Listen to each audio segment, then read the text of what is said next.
Hello friends, my name is Adolfo Castañeda. I'm the Director of Hispanic Education for Human Life International, and this is the sixth video, rather the seventh video, on the issue of globalism and how it attacks life, family, and national sovereignty.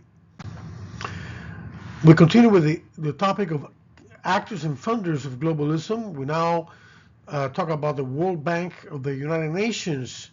It pressures countries to comply with the 2030 agenda of the United Nations, which we have already denounced as anti-life and anti-family in the present presentation. The World Bank designed the gender strategy for 2024 to 2030. In it, it promotes as gender equality. We know what that means, the pushing of the LGBT ideology. It wants total sameness. It rejects man and woman with differences, which is really crazy. It fights climate change with radical feminism and diversity. Go figure, how do you fight climate change or the climate, bad things that happen in the climate with feminism and diversity? Go figure. But majority of people reject, thankfully, the UN gender social norms for development. But the World Bank, WB, accuses patriarchy of not accepting sexual and reproductive rights, which is abortion. One wonders what that has to do with their agenda. I guess they want less people contaminating the planet. That's what, in the twisted mind, they might think. And of promoting gender violence against women and sexual minorities, which is really crazy. Nobody's doing that. Continue with the World Bank. The World Bank and et al., the collaborators, think they know more than the common people. They're very arrogant. They have the money to force countries into compliance. They have a budget over $10 billion to do so, coming from taxpayers from liberal rich countries, members of the United Nations, but also from middle-income countries like those from Latin America. It conditions economic aid to the acceptance of their agendas. They impose their agenda from top to bottom. They modify culture and behavior and pressure political systems by means of a global social engineering, using a system of education, if you can call that education, instead of indoctrination, imposed from above since childhood.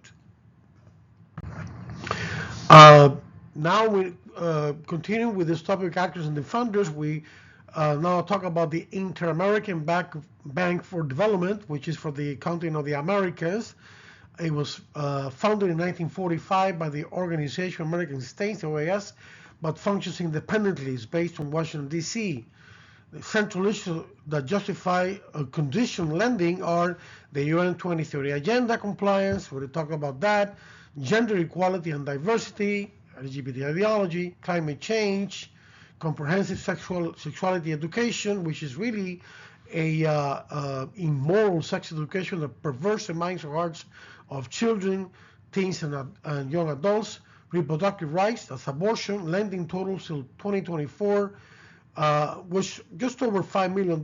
But in 2018, it lent Argentina $200 million for sex education. We know what that is, and abortion, even though Argentina had rejected abortion legalization during that year.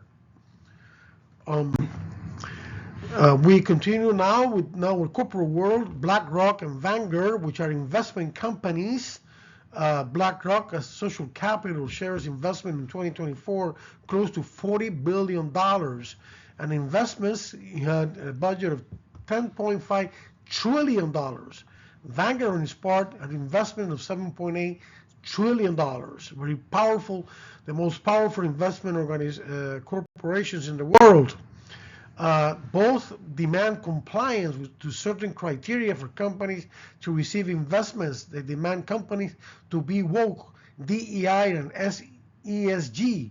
DEI is diversity, equity, and inclusion. This is pure wokism. Diversity means LGBT ideology at the same level as race, which is really crazy. Equity means quotas according to race, LGBT for employment and government positions. Instead of meritocracy, you get unemployment if you are a member of a certain race or if you are an LGBT person. Lesbian, gay, bisexual, transgender. inclusion, total acceptance of diversity, left no investment. ESG means environment, which is climate change ideology, socialism, and governance, global, which means really globalism. Companies must penetrate with ESG and DEI for they to receive investment from these two corporations.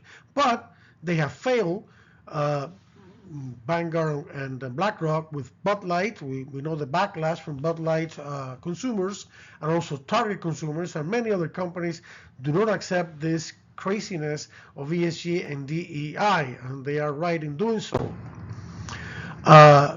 Next, we have the U.S. Agency for International Development, USAID, founded by President Kennedy in 1961. It's part of the president's cabinet. It's under pro-abortion president.